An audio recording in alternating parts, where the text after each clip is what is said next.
지난주 한 주 못 뵙고 다시 이렇게 만나니 얼마나 참 반가운지 모르겠습니다. 사람을 이렇게 가끔씩 떨어져 봐야 소중함을 아는 것 같아요. 여러분들은 어떤지 모르겠지만 저는 한 주 떨어져 보니까 참 이 자리가 얼마나 소중한지, 얼마나 또 그리운지 새삼 깨닫게 되었습니다. 쉬어서 좋기도 했지만 동시에 제가 돌아갈 자리가 있다고 하는 것, 다시 감당해야 될 사명이 있다고 하는 것이 얼마나 참 소중한지 깨닫는 시간이었습니다. 그런데 참 안타깝게 지난주에 우리 민경수 전사님이 별세하셨다는 소식을 우리 모두 아마 충격적으로 들으셨을 겁니다. 장례 때 제가 있었어야 되는데 제가 올 수 없는 상황이 돼가지고 우리 김신호 목사님에게 발인 예배 때 제가 대신 설교문을 보내드리고 그 말씀을 처음부터 끝까지 다 읽어달라고 말씀을 드려서 그렇게 예배를 드렸을 텐데요. 지난주 제가 마지막 설교할 때 휴가 가기 전에 영상 보시고 민전사님이 우리 아내한테 카톡을 했어요. 목사님 사모님 휴가 잘 다녀오세요 하고, 그래서 잘 다녀오겠다고 뭐 불과 몇 주 전에 우리 당의 장로님들하고 문병 가가지고 잘 또 씩씩한 모습 보고 휠체어에 앉아 계시기는 했지만 재활 잘하고 계시다고, 그래서 이제 뭐 금방 일어나실 것 같다고 그러고 왔는데 참 어떻게 갑자기 이렇게 가셨는지 참 이해할 수가 없죠. 우리 그날 제가 김신호 목사님 통해서 설교 때도 이렇게 그런 내용을 좀 썼는데요. 우리 민전사님은 제가 부임해서 지금까지 10년 동안 저와 함께 하셨던 유일한 교육자죠. 우리 부교육자들 1년, 2년, 3년 만에 좀 바뀌고 그래도 민전사님 끝까지 저와 같이 하셨죠. 비록 파트타임 유치부 전도사였지만 그러나 그 존재감은 저에게 부목사 이상의 큰 분이셨습니다. 아마 모르시는 분이 혹시 있을지 모르겠는데 민전사님은 우리 교회 권사님이셨죠. 권사님 되게 일찍 되셨더라고요. 30 몇 살 때, 40 되기 전에 남편 돌아가시고 성서신학원에서 공부하시고 우리 교회 전도사로 유치부 뭐 교사부터 부장까지 옛날부터 어린이집을 또 하셨기 때문에 아이들을 사랑하는 마음으로 그렇게 잘 끝까지 지금까지 유치부 전도사님으로 계시면서 제가 또 서울에 있다가 지방에 와서 참 힘들게 적응하고 그럴 때 저에게 늘 힘이 되어 주셨습니다. 말 한마디라도 따뜻하게 해주셨고 격려해 주셨고 또 힘들 때는 또 위로도 해주셨고 그랬던 분이 우리 전도사님이셨습니다. 그래서 갑자기 떠났다는 이야기를 듣고 저의 좋은 동역자요, 친구요, 위로자가 같다는 생각에 제 마음이 참 많이 또 슬프고 안타까웠습니다. 전사님과 대화했던 대목 중에 제가 잊을 수 없는 말 한마디가 있는데요. 한 번에 그런 말씀을 하시더라고요. 목사님, 하나님이 우리 대도교회를 참 사랑하시는 것 같아요. 그래서 그렇죠. 근데 왜요? 그랬더니 목사님 같은 분을 우리 교회 보내주셨잖아요. 그러시더라고요. 그래서 아이고 참 리서비스도 잘하신다. 그런 생각을 했지만 기분이 좋았고 또 그것이 그냥 저를 또 기분 좋게 하라고 하시는 말씀일 수도 있었겠지만 그 말이 예사로이 들리진 않더라고요. 그렇지, 하나님이 대도교회를 또 사랑하시고 또 하나님이 나를 사랑하셔서 이렇게 귀한 교회로 보내셨구나, 그런 대화를 했던 기억이 납니다. 지금도 하늘나라에서 우리를 지켜보면서 우리 교회가 부흥되기를, 우리 교회가 또 하나님 안에서 아름다운 교회가 되기를 응원하고, 특별히 우리 전사님 많이 아프셨기 때문에 환우들에 대한 또 마음이 있을 겁니다. 빨리 낫기를 아마 응원하고 계실 줄로 압니다. 전사님이 하셨던 말씀을 기억하면서 우리 옆 사람과 같이 한번 인사했으면 좋겠습니다. 하나님이 나를 사랑하셔서 당신을 보내주셨습니다. 한 번 더 하겠습니다. 당신을 만난 것이 하나님이 나를 사랑하신다는 증거입니다. 좀 길죠? 하나님 나를 사랑하셔서 당신같이 귀한 분을 만나게 하셨다는 거예요. 근데 이 말은 가만히 생각해 보면 진심이에요. 정말이에요. 하나님이 우리를 너무나도 사랑하시기 때문에 우리 옆에 있는 분들 또 우리 좋은 교회를 이렇게 보내주신 거예요. 하나님이 여러분을 너무나도 사랑하시기 때문에 여러분의 배우자를 만나게 했는 줄로 믿습니다. 아멘이 안 나오시는 분이 있는 것 같아요. 이 왼수를 내가 어떻게 어떤 부인이요 남편한테 이런 말을 했답니다. 여보, 우리는 로또 같은 부부예요. 그래서 로또 되니까 기분이 좋았고, 그래 우리가 로또야? 그랬더니 맞아요, 우리는 안 맞아도 너무 안 맞아.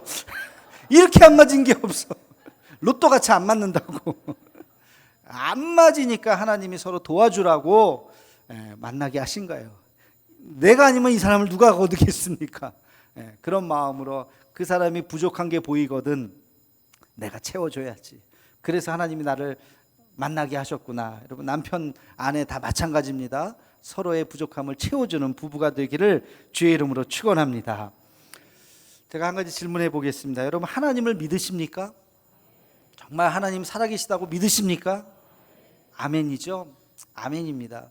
하나님이 살아있다고 믿는다면 동시에 하나님을 믿는 그 순간 고백해야 될 것이 있어요. 대전제가 있어요. 우리의 믿음의 대전제. 그게 뭐냐면 그 하나님이 나를 사랑하신다는 거예요. 우리가 믿는 그 하나님은, 천지를 창조하신 그 하나님은 나를 모르는 분이 아니에요. 나를 알아요. 내 이름을 아는 정도가 아니라 나를 사랑하시는 분이에요. 여러분, 이 믿음을 꼭 가지시기를 주의 이름으로 축원합니다. 하나님은 살아계시고 그 살아계신 하나님이 나를 어떻게 한다고요? 사랑하시는 거예요. 나를 사랑하십니다. 여러분, 이 하나님의 사랑을 우리는 잊어서는 안 돼요. 이게 신앙의 가장 중요한 기초예요. 기초. 지난 시간까지 로마서 1장에서 8장까지 8장이 중요하기 때문에 지금 몇 주째 8장에서 계속 말씀을 나누고 있는데요, 지금까지 말씀을 딱 4단어로 요약할 수 있어요. 첫 번째는 죄. 모든 인간은 다 죄를 지었다는 거예요. 두 번째는 은혜. 죄 지은 인간도 하나님께서 은혜를 내려주셨다는 거예요. 세 번째는 십자가. 그 은혜가 뭐냐? 바로 예수 그리스도의 십자가라는 거예요. 그리고 네 번째는 성령. 그 십자가를 경험한 사람에게 하나님께서 성령을 부어주셔서 홀로 내버려 두지 않으셨다는 거예요. 이 4단어로 요약할 수 있어요. 그리고 이제 로마서 8장의 마지막 결론이 뭐냐? 이 모든 것이 다 하나님의 사랑이라는 거예요. 하나님의 사랑. 하나님이 우리를 사랑하셔서 이렇게 하셨다는 거예요. 우리가 하는 모든 질문에 답이 정해져 있다면 그것이 바로 하나님의 사랑이에요. 우리를 사랑하시기 때문에 어떤 질문을 해도 답은 하나님이 우리를 사랑하시기 때문에. 하나님이 예수님을 보내주신 이유가 뭘까요? 우리를 사랑하시기 때문에. 제가 우리를 하면 여러분이 사랑하시기 때문에 그렇게 하시면 돼요. 예수님이 십자가를 지신 이유가 뭘까요? 우리를 사랑하시기 때문에. 하나님이 성령을 우리에게 보내주신 이유가 뭘까요? 우리를 사랑하시기 때문에. 성령님이 오늘도 우리를 위해서 친히 간구하시는 이유가 뭘까요? 우리를 사랑하시기 때문에. 우리의 기도를 지금도 들으시는 이유가 뭘까요? 우리를 사랑하시기 때문에. 하나님께서 우리에게 하나님의 말씀인 이 성경을 주신 이유가 뭘까요? 우리를 사랑하시기 때문에. 여러분, 믿으십니까? 하나님께서 우리를 사랑하시기 때문에 이 모든 것들을 다 주셨어요. 그런데 이렇게 질문하면요, 하나님이 우리에게 고난을 주신 이유가 뭘까요? 우리를 미워하시기 때문에? 사랑하시기 때문에. 하나님은 친아들마다 징계하시느니라. 징계가 없으면 친아들이 아니니라. 성경에 있는 말씀이에요. 하나님께서 우리를 정말로 참 아들로 생각하시기 때문에 징계하시는 거예요. 여러분, 남의 집 자식 때립니까? 이상한 짓 한다고? 쟤 왜 저래? 그냥 지나치죠. 내 자식이 이상한 짓 하면 혼내요? 안 혼내요? 혼내요. 내 친아들이니까 혼내는 거예요. 때때로 하나님께서 우리에게 고난을 주시는데, 그럴 때마다 정말 하나님이 나를 사랑하시는구나. 때때로 하나님은 우리에게 슬픔을 주시고 연약함을 주시고 안타까움을 주시지만 하나님이 나를 왜 이렇게 미워하시는 거야?가 아니라 하나님이 나를 사랑하시기 때문에 이것을 주시는구나 라고 믿으시는 여러분 되기를 주의 이름으로 축원합니다. 바울은 지금 편안한 가운데 있지 않았어요. 고난과 역경과 고생과 그 힘든 가운데 있었지만, 그러나 그가 지금 적는 것은 하나님의 사랑이에요. 하나님의 사랑, 자기가 느끼는 그 하나님의 사랑을 어떻게 표현할까? 바울이 표현할 수 있는 모든 것을 다 짜내서 표현한 게 오늘 본문 말씀입니다. 우리 다시 한번 읽어보겠습니다. 35절 말씀 함께 읽겠습니다. 시작. 누가 우리를 그리스도의 사랑에서 끊으리요? 환난이나 곤고나 박해나 기근이나 적신이나 위험이나 칼이랴. 여러분, 환난이 와도 결코 내가 하나님의 그 사랑을 잃어버리지 않겠다는 거예요. 하나님이 우리를 그 사랑을 놓지 않으신다는 거예요. 곤고나 박해나 기근이 올다 할지라도, 어떤 어려움이 온다 할지라도 하나님과 우리 사이에 연결되어 있는 이 사랑의 끈은 결코 끊어지지 않는다는 겁니다.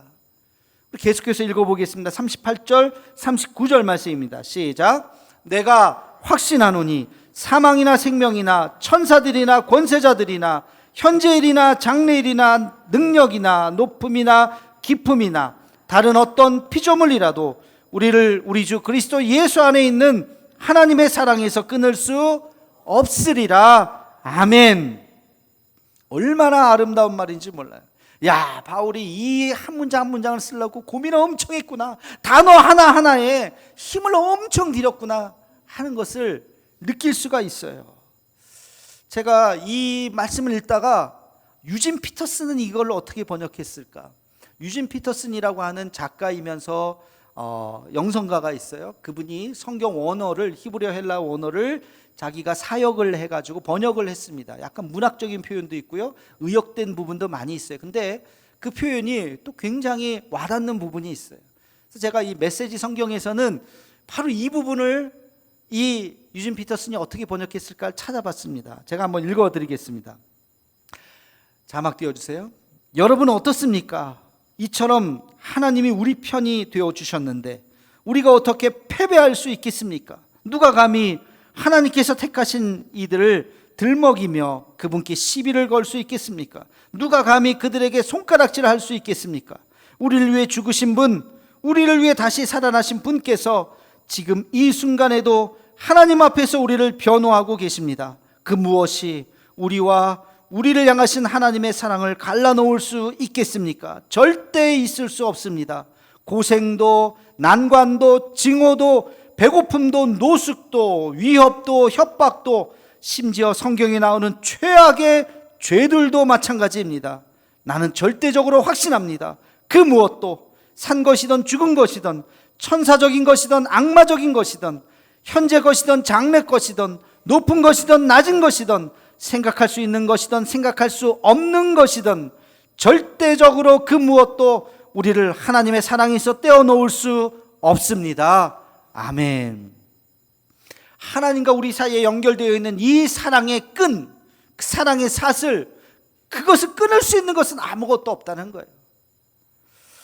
여러분, 제가 이 말씀을 읽고 또 읽으면서 저 나름대로, 번역은 아니고요, 저 나름대로 이렇게 해석을 해서 저는 이렇게 한번 요약을 해보았습니다. 한번 들어보시기 바랍니다. 하나님이 계시는데 무엇을 두려워할 필요가 있겠습니까? 우리를 위해서 그 아들을 내어주신 분이 무엇인들 안 주시겠습니까? 세상은 우리를 고난으로, 고통으로, 배신당함으로, 가난으로, 절방으로, 두려움으로 하나님과의 관계를 멀어지게 하고, 심지어는 우리 자신의 죄 때문에 우리 스스로가 하나님을 멀리하려고 하지만 하나님은 절대로 우리를 붙잡은 손을 놓지 않으십니다. 하나님은 절대로 우리를 향한 그 사랑을 멈추지 않으십니다. 하나님은 절대로 우리를 포기하지 않으십니다. 지금 이 순간부터 우리가 죽는 그 순간까지 우리를 향한 하나님의 사랑은 결코 끊어지지 않습니다. 하나님은 사랑에 눈이 멀었습니다. 마지막 표현은 제가 그냥 넣은 거예요. 성경에 이런 표현은 없지만 하나님은 사랑이 눈이 멀었다. 하나님은 실수가 없으신 분이시죠. 근데 하나님의 유일한 실수가 하나 있어요. 하나님의 위대한 실수, 우리를 너무 사랑하신다는 거예요. 우리를 너무 사랑하신다는 거예요. 한 번 우리를 사랑한 다음에는 끊지 않으세요.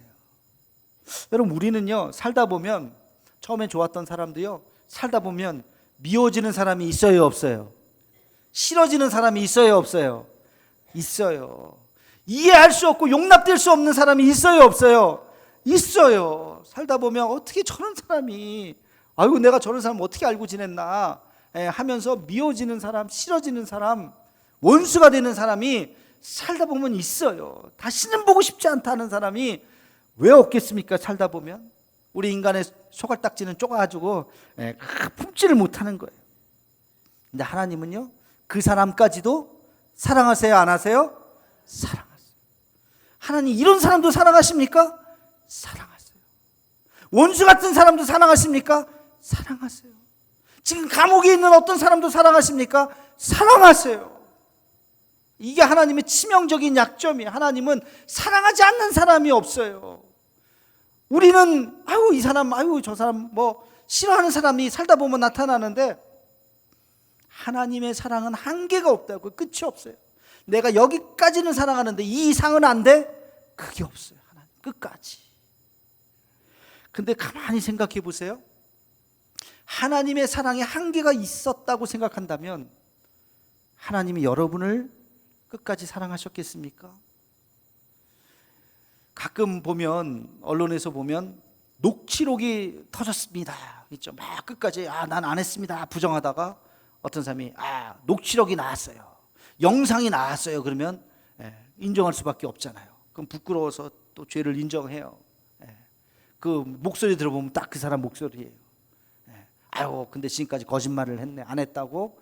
근데 녹취록이 딱 나오면, 만약에 여러분 지금까지 했던 말, 행동, 누군가가 다 비디오를 찍어서 다 녹음을 해서 이 자리에서 터뜨렸다고 생각해 보세요. 얼마나 부끄러울까요? 우리가 솔직히 안 들켜서 그렇지, 우리가 얼마나 죄가 많은데. 말과 행동뿐만이 아닙니다. 여러분 마음에 생각했던 거, 추악한 생각들, 더러운 생각들, 그게 만약에 다 공개가 된다면 부끄러워서 어떻게 우리가 하나님 앞에 설 수 있겠어요? 부끄러워서 어떻게 우리가 사람들 앞에 설 수 있겠습니까? 하나님은요, 그럼에도 불구하고, 그 모든 것을 다 알고 계심에도 불구하고 여전히 우리를 사랑하시는 줄로 믿습니다. 하나님의 사랑은 끝이 없기 때문에, 그래 너 죄인인 거 내가 안다, 너 얼마나 죄가 많은지 내가 다 안다, 그러나 그럼에도 불구하고 내가 너를 사랑하노라. 그게 하나님의 사랑이에요. 인간은 용서할 수 없는 사람이 있지만 하나님은 그렇지 않습니다. 하나님의 치명적인 약점이라니까요. 하나님 우리를 끝까지 사랑하시는 분이신 것입니다. 여러분, 하나님이 우리를 사랑하신다고 하는 것을 여러분 마음속 깊이 그 사랑을 느끼고 고백하는 여러분이 되기를 주의 이름으로 축원합니다. 하나님의 그 사랑은 어떤 조건 때문에 내가 하나님을 사랑하는 게 아니에요. 하나님이 나에게 잘 대해주셔서, 나를 풍성하게 해주셔서, 성공하게 해주셔서 야 하나님의 사랑이 크다 라고 말할 수 있는 것이 아닙니다. 우리가 아까 찬송가 304장을 불렀어요. 그 크신 하나님의 사랑. 이 찬양 다 좋아하시죠? 저도 참 좋아하는 찬양이에요. 멜로디도 좋고 가사는 또 기가 막히고 말로 다 형용할 수 없네. 근데 여러분, 이 찬양의 배경이 있습니다. 이 찬양은요, 프레드릭 마틴 레만이라고 하는 사람이에요. 독일 사람 이름인 것 같은데요, 이분이 미국으로 이민 온 사람이에요. 1868년생입니다. 그러니까 지금으로부터 한 100년, 150년 전 분이죠. 1800년대 중후반에 독일에 있는, 유럽에 있는 사람들이 많이 이제 미국으로 이민을 갔어요. 이 레만이라고 하는 사람도 4살 때 부모님의 손에 이끌려서 미국에 이민을 갔습니다. 이분이 예수님을 믿고 목회자가 되기로 결심을 하고 신학 공부를 하고 목사가 되었어요. 미국 시골의 어느 한 작은 교회에 부임을 해서 목회를 하고 있었는데, 교회가 너무 작으니까 목사님의 생활비를 다 대주지 못했습니다. 그래서 두 분은 사모님과 함께 일을 해야 됐어요. 낮에는, 주중에는 일을 하고 또 주말을 이용해서는 또 말씀을 전하고 그런 일을 했습니다. 어느 날도 치즈 공장에서 열심히 오전에 일을 하는데 일거리가 많아가지고 점심때를 이제 막 놓쳐서 늦은 점심을 이제 먹게 되었습니다. 도시락을 딱 아내가 싸준 도시락을 딱 열었는데 메모지가 있는 거예요. 메모지가 뭔가 하고 열어봤더니 한 편의 시가 쓰여져 있었습니다. 이 시는 뭐냐면 하다무트라고 하는 유대인들이 77절에 불렀던 찬양의 가사예요. 이 안에는 어디서 좋은 글을 들으면 메모하는 습관이 있었는데, 어느 날 이 찬양의 가사를 들으면서 너무 마음에 감동이 되어서 이 찬양의 가사를 썼어요. 그리고 남편이 고생할 텐데 밥 먹으면서 이거 한번 읽어보라고 거기다가 메모를 집어넣은 거예요. 이 남편이 메모장을 보면서 있었던 그 시를 읽게 되었습니다. 자막 한번 띄워주면 제가 한번 읽어보겠습니다. 바다를 잉크로 가득 채우고 하늘을 양피지로 만들었다 해도 땅 위의 모든 나무 줄기가 펜촉이 되고 세상 모든 사람이 필사하여 글을 쓴다 해도 하나님의 사랑을 다 기록할 수 없다네. 바다가 마르고 하늘 가득 양피지 두루마리를 펼쳐도 그 하나님의 사랑을 모두 기록할 수 없다네 라는 시예요. 유대인들이 읽었던 이 시예요. 이 글이 너무 좋아서 그 아내가 편지에 써서 남편한테 주어준 거죠. 남편이 밥 먹는 것도 잊어버리고 그 시를 읽고 눈물을 흘리면서 즉석에서 그 찬양 1절과 2절 가사를 쓰고 마지막 3절에는 바로 저 시를 인용해서 쓴, 그리고 노래를 작곡한 게 우리가 아까 불렀던 찬송가 304장입니다. 우리 3절 가사로 같이 한번 불러보도록 하겠습니다. 하늘을 두루마리 삼고, 하늘을 두루마리 삼고 바다를 먹물 삼아도 한없는 하나님의 사랑 다 기록할 수 없겠네. 하나님의 크신 사랑 그 어찌 닿았을까.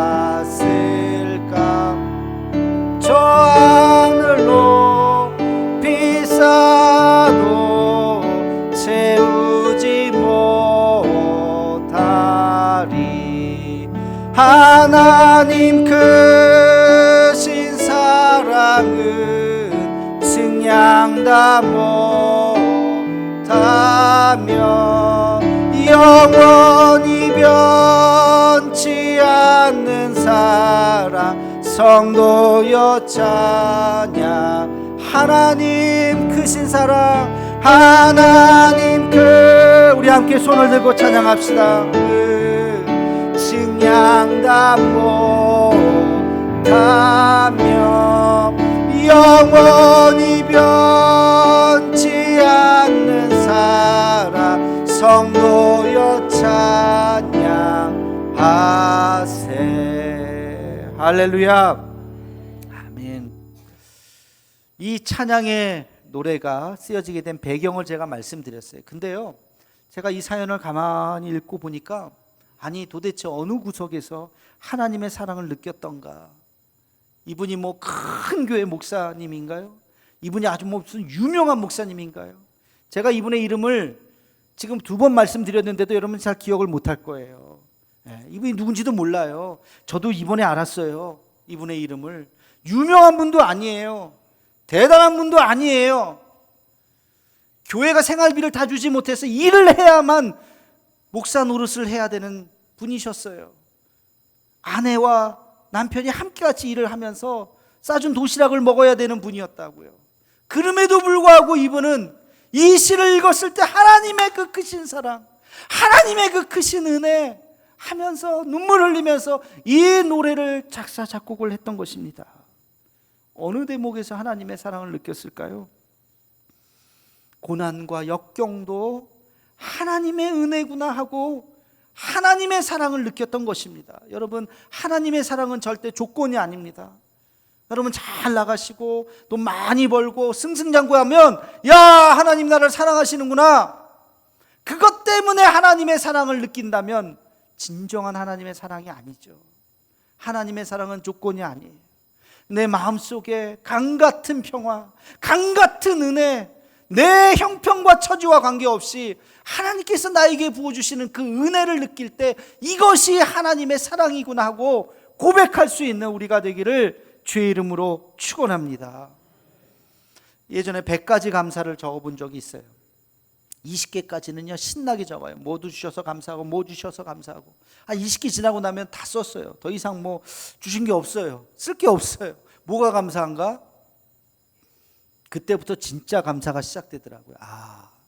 내가 오늘 아침을 먹었던 것도 감사하고, 점심을 끼니를 걱정하지 않아서 감사하고. 여러분, 끼니를 걱정하시는 분이 있나요? 다음 식사, 우리 이제 조금 있으면 점심 먹는데 나 점심 못 먹는데 걱정하시는 분 없죠? 우리 교회는 다 무료로 점심을 드립니다. 저녁 걱정하시는 분이 있어요. 반찬을 못 먹을지는 고민할 수 있을지 몰라도 밥 못 먹을까 봐 걱정하시는 분은 아마 없을 겁니다. 우리가 이렇게 하루를 살아갈 수 있다는 거, 이 더운 날 이렇게 시원한 곳에서 예배 드릴 수 있다는 거, 이거 얼마나 참 감사한지 몰라요. 여러분, 우리가 함께 같이 모여서 예배 드릴 수 있는 것도 감사해요. 생각해 보면 모든 것이 감사해요. 내가 아침에 눈을 뜬 것도 감사해요. 지금 이 자리에 있는 것도 감사해요. 우리의 삶이 감사라고 하는 것을 깨닫게 된 것이죠. 나에게 가족이 있는 것도 감사하고, 나를 돌봐줄 수 있는 이가 있다는 것도 감사하고, 우리 대도교의 성도가 된 것도 감사인 줄로 믿습니다. 우리가 지금 이 자리에 앉아 있는 것도 감사인 줄로 믿습니다. 이게 하나님의 은혜요, 하나님의 사랑인 것이에요. 하나님 우리를 그렇게 사랑하십니다. 나를 이 자리까지 인도하시도록 사랑하시고, 그 하나님의 사랑은 나뿐만이 아니라 내 옆에 있는 사람도 사랑하시는 거예요. 내 옆에 있는 사람도 내가 좋아할 수도 있고 좋아하지 않을 수도 있지만 하나님께서 나를 사랑하시는 그 사랑으로 동일하게 그를 사랑하시는 줄로 믿습니다. 하나님께서 나를 사랑해 주셔서 우리를 여기로 인도하셨다고요. 우리를 이렇게 만나게 하셨다고요. 우리의 만남이 바로 하나님의 사랑의 증거인 줄로 믿습니다. 우리가 그렇게 주님의 사랑을 느끼며 깨달으며 그 사랑을 전하며 살아갈 수 있는 저와 여러분의 삶이 되기를 주님의 이름으로 축원합니다. 기도하겠습니다. 사랑의 하나님, 우리가 지금 이 자리에 있는 것이 하나님의 은혜요 사랑인 줄로 믿습니다. 날마다 하나님의 사랑을 느끼게 하시고 아침에 눈을 떠 밤에 잠자리에 들 때까지 하나님이 우리를 사랑하시는 그 사랑을 가슴 깊이 깨닫는 우리의 삶이 되게 하여 주시옵소서. 하나님, 나를 사랑하시듯이 내 이웃을, 내 주변에 있는 사람을 사랑하시는 줄로 믿습니다. 하나님 아버지, 우리가 그 사랑을 전하고 나누고 베풀며 살아가는 우리 모두가 되게 하여 주옵소서. 예수님의 이름으로 기도하옵나이다. 아멘.